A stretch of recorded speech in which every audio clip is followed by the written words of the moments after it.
Hey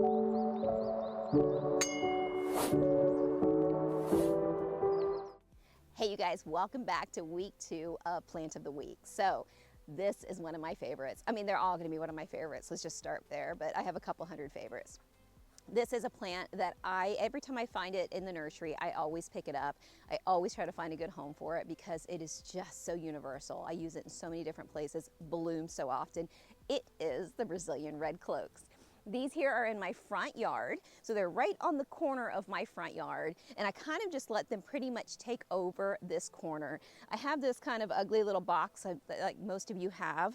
You know, every third house I think has one of these boxes in a community, and they do need to access it. You can kind of see where it folds up, so they do need to get into this section of it. So I thought, you know, let me put something here that's going to give and take your eye and your attention to the front, since I can't put anything front-wise here. And then let it kind of just hang over. So sometimes I let them hang over a little bit too much, but this is the Brazilian red cloak, native to South America. Blooms, beautiful, beautiful color. Definitely all year, but mainly the heavy blooms are through the winter.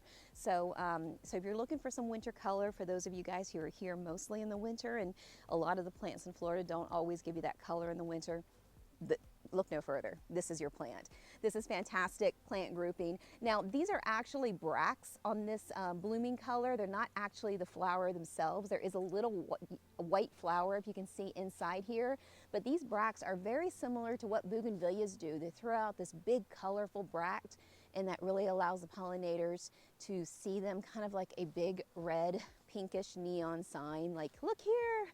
And then once they get close, they see that where they really want to focus on is the little white blooming flower inside. So, but I appreciate both the white and the pink. I just think they're absolutely gorgeous. And then when they're not in bloom, this leaf is just so tropical, so gigantic. I mean, look at it compared to the size of my hand. It just screams tropical green lush foliage.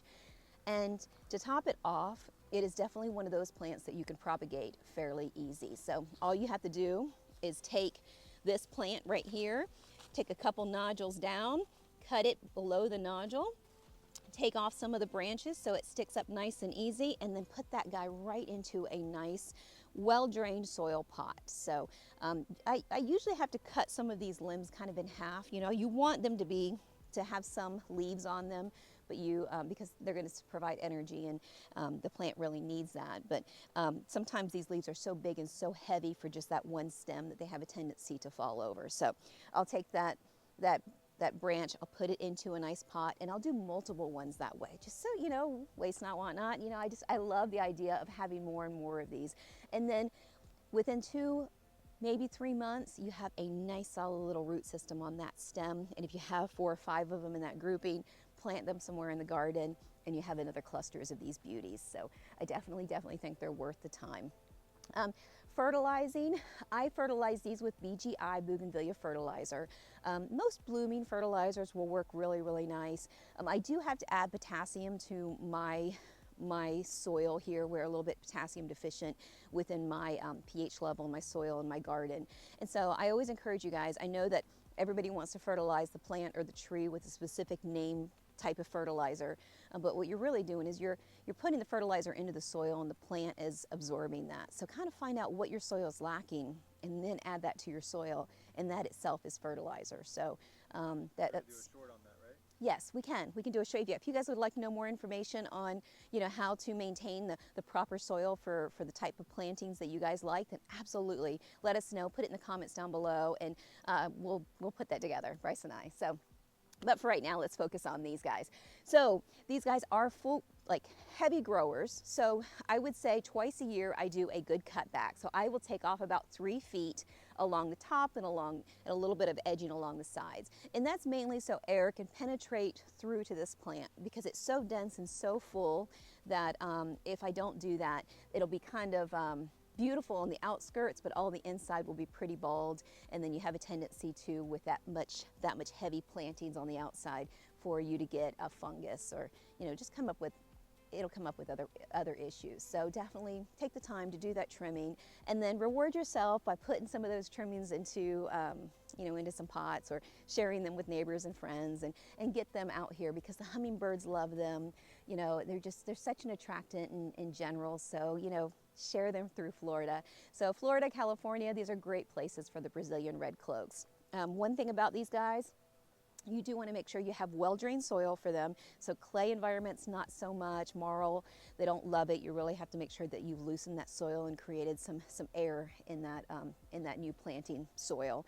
And then you want to make sure that you irrigate it. You want to make sure that you water it. So these guys love water during the summer months, about 3 to 4 times a year. So they only need about 15 minutes or so, but they really, really grow super, super well and keep a nice shiny leaf with extra watering. And you'll notice, because they'll tend to melt on you if you don't do that. So watering is super, super important with these guys.